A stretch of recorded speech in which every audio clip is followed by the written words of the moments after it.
ولې هغه شیدې نه دي رسېدلي وسره مې څار وختي در ایستی وکړه کسانو 12 زرنجه مې در لېږلي دي څومره شیدې دي دا څه وې 112 دا خو مخکې 120 کېدلې که نه دا څنګه کم شوي دي ښه زه به ورسره راکاږم وخت شوده ورسوئ کسانو ته ښه ګاګ راله غوڼ خراب نه کوي زه صحیح شو مزه صحیح دی بند که ښه ګوګله دکاندارانو ته شوده ورسول ټولو ته مې ورسول دکاندار ذبیح الله دکاندار مطیع الله رحیم الله ټول ته رسولي ده ټولو ته مې رسولي ها کلیواله ته رسولي شهزاد شو اسماعیل شو خالد ټول ته رسولي هو ټولو ته مې نیکه رسولي دي اسنه خراب مې کې ګوره نه نه نیکه ټولو ته مې رسولي ولې د خراب سم کار کوو کنه تر خاري ډبل چاپ کیږي بیا زه چې زونو مړو مخکې 112 وتل اوس څنګه 112 وتل نیکه وبرانه هېرې شي وبره ته خو ما غر کې ظالم بچا څه کار مه کوه اوبه پکې چلو ګټه وګزاري ها دې څه کار ده السلام علیکم وعلیکم سلام څه خبره وروره یاره ستا د سړدو نه ما ته دومره صفاتو شوي دي که نه زه غواړم چې تا سره قرارداد وکړم مړه زما له شیدو به صفت یې نه کوي نور به څه کېږي زما شیدو تر هندوستانه تر تاجکستانه مړه چې څومره ملکونه دي بس زما شیدو پې داسې ورځي مشهوره یم که په افغانستان کې پر مل پیک او په ډبي شیدو ما زما نوم لیکلی خو ځکه ډېر زبردست شیدو خرڅوم خالص هېڅ هر څه پکې مواد پکې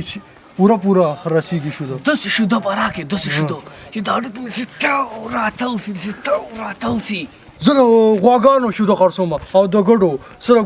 ګلپاڼه خو نه خرڅوم ستا هډوکي پکې داسې تاو راتاو شي زه ورک شه شیده راکړه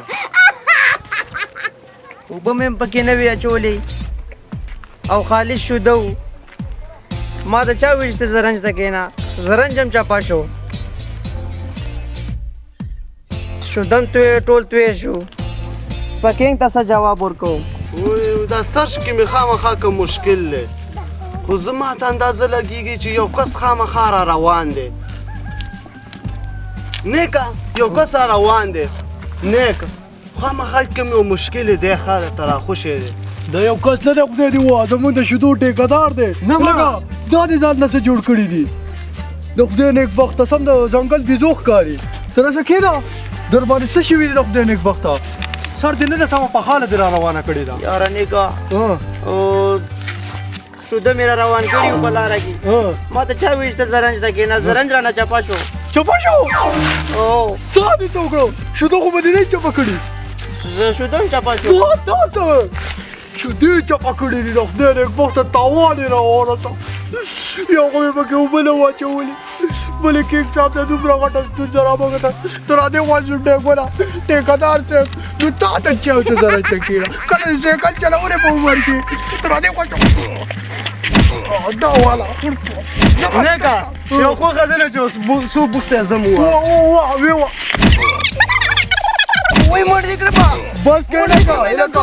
کم شودې چې سارس کلی هغه دې ته غوډ ویستل زه تخته دوه میاشتې باشتې لاړو کټ شو د لم د سار د تاوان باندې سر د یو راله د ګلپاڼې شوده راکړو چې داسې تاو لالا د داسې شوده راکړه چې سب تاو راتاو شم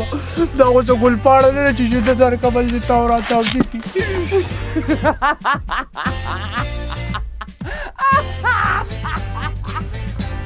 سار نه په تاوان سر دی خدای دې خیر تر دې غواړه دا ستا د لاسه تا پکې اوبه نه واچوئ تخته ته مې سترګونه پناه کېږه تش تاوان دی او زما پې سر دی ټیکهداري لاړه غونډه خرابه شوه